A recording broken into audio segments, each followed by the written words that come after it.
Originally, there were only 3 gods of Skirnar. Dinir, the god of nobility and courage, who was the ruler of the gods. Rokana, Dinir's wife and the goddess of love and grace. And Typhon, the god of death and destruction. After creating the world beneath them known as Skirnar, and filling it with copies of themselves, later called horses, the gods spent many decades at peace.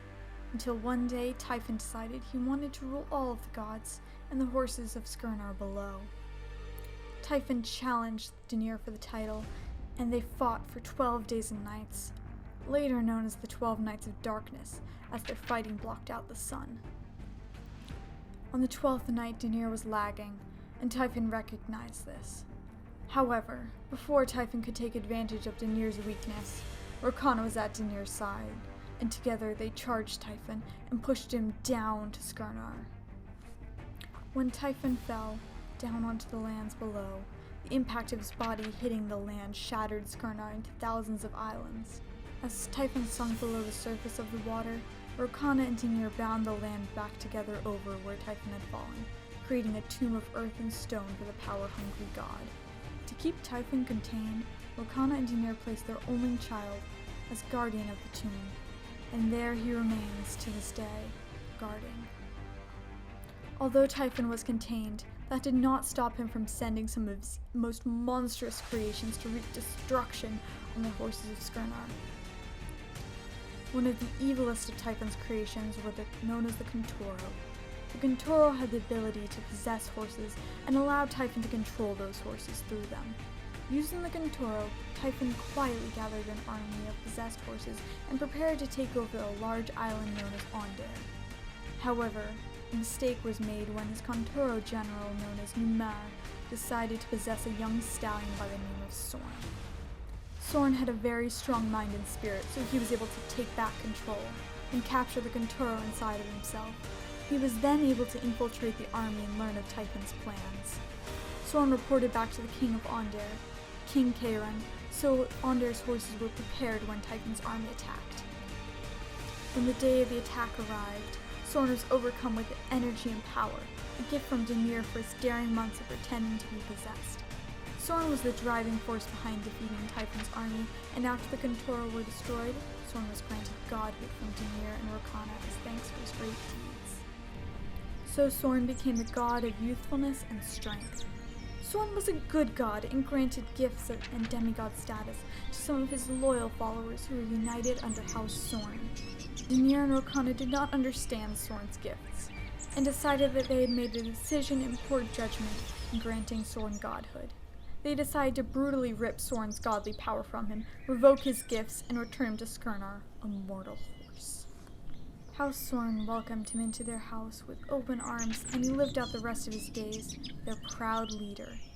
After his death many years later, House Sorn was scorned and cast out for not being a real house of the gods, and they lived as outcasts for the next 300 years until Demura gave birth to a colt named Delan. Demura was said to have descended directly from Sorn himself, so it was only fitting that her son be the savior of the house. Delan has yet to fail, and thanks to him, House Sorn is stronger than ever. Hand of Sorn! Hand of Sorn! Hand of Sorn! Hand of Sorn! Hand of Sorn! Hand of Sorn!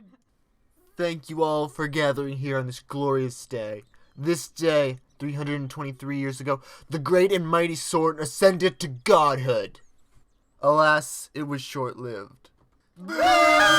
Boo! This is terrible! As depicted in the performance view today. But the time has come for House Sorn to rise above the unworthy and reclaim our rightful place as the respected and admired house that we used to be.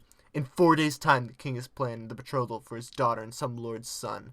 This betrothal will mark a time for change in Aundair, and not the one the king has planned. Tomorrow at dawn, I will take Torrin to the outskirts of Seabright, where we will meet House Acanthus, and from there, I will show the kingdom of Aundair that House Sorn deserves far more respect than we have been shown over the past centuries. Woo! Oh yeah! Yeah! Go Sorn! Sorn! Hand of Sorn! Hand of Sorn! Thank you all for your time. I will see you all at dawn. Now go and enjoy the feast that has been prepared to celebrate the ascension of the great and mighty Sorn. May he rest quietly. Woo! Oh yeah! Yeah, go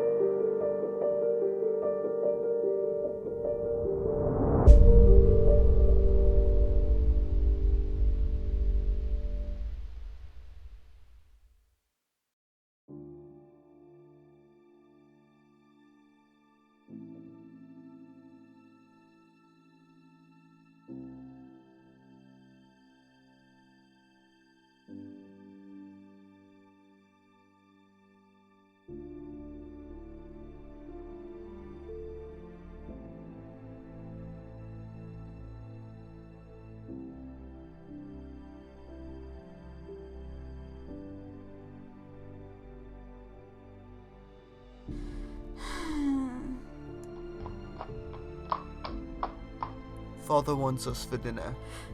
Oh, Liam, you did not have to sneak up on me like that. I love you too, Shana.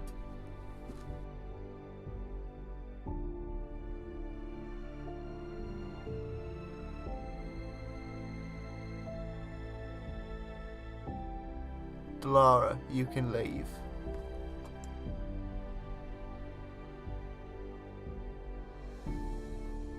But sir, the dresses and what about my lady?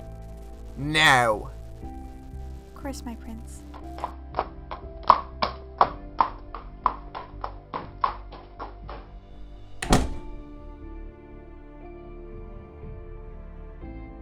Are you okay? I'm miserable. What a mess my life is.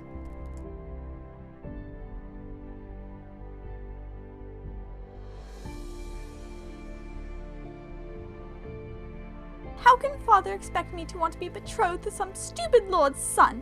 I'm only 12 for crying out loud. Listen, I do not like it either, but perhaps you should be a bit quieter unless you want the whole castle to know.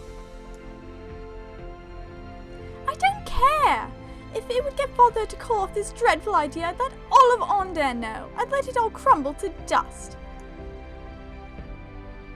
Shana, don't say that.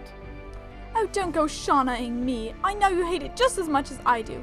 Only you're in the position to do something about it. So do something! I do, Shana, but it's not that easy.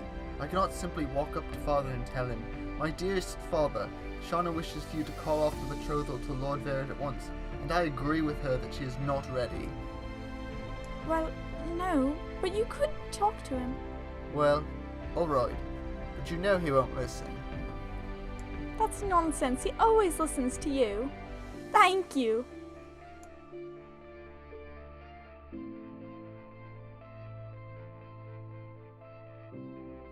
Come, we must not keep father waiting.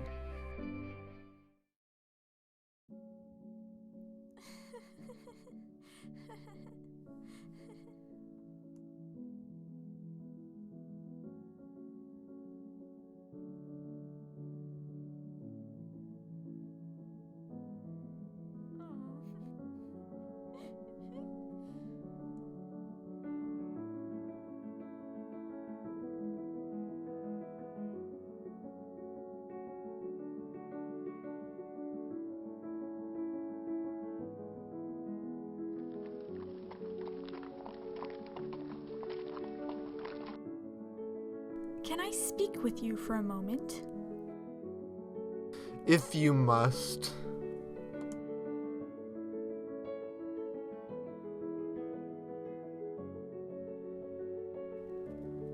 Don't worry, I'll be right back.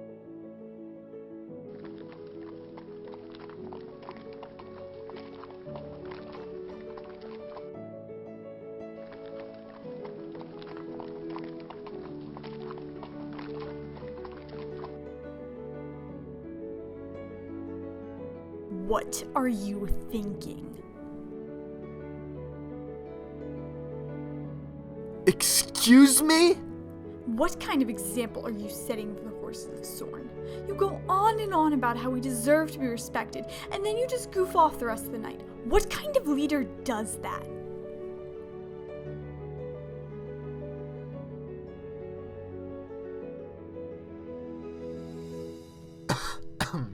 These horses need to see that I, as their leader, am rested and am not worried about the days to come, that I am confident enough to just relax the day before we set out to reclaim our name, not seeing me holed up in a tent planning secretively all evening. You do realize that you basically just challenged my authority and place as the Hand of Sorn.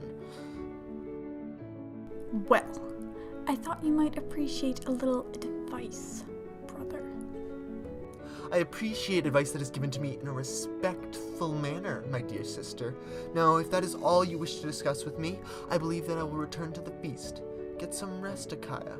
Tomorrow we'll need it.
Shake the feeling that we're being watched.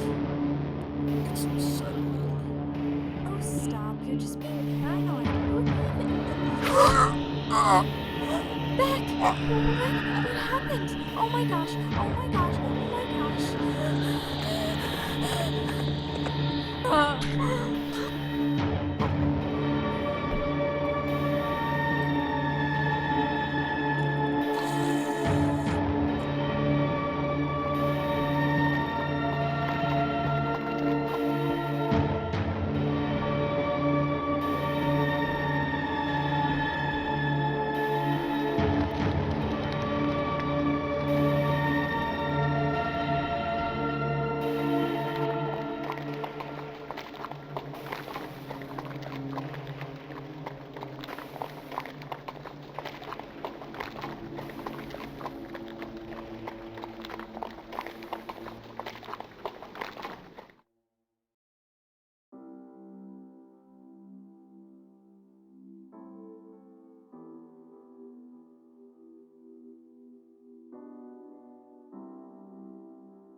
Come in.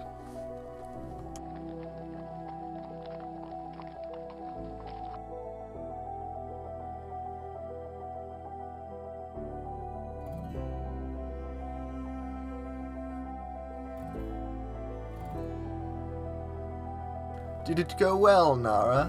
I expect you let Casso do some of the work this time. Better. He actually did something this time. Much can be learned from watching a master at work, as I'm sure you know. Regardless, that hand should be here tomorrow around dusk. I expect you to give him a warm welcome. Escort him here and we will discuss plans for the betrothal. Understood?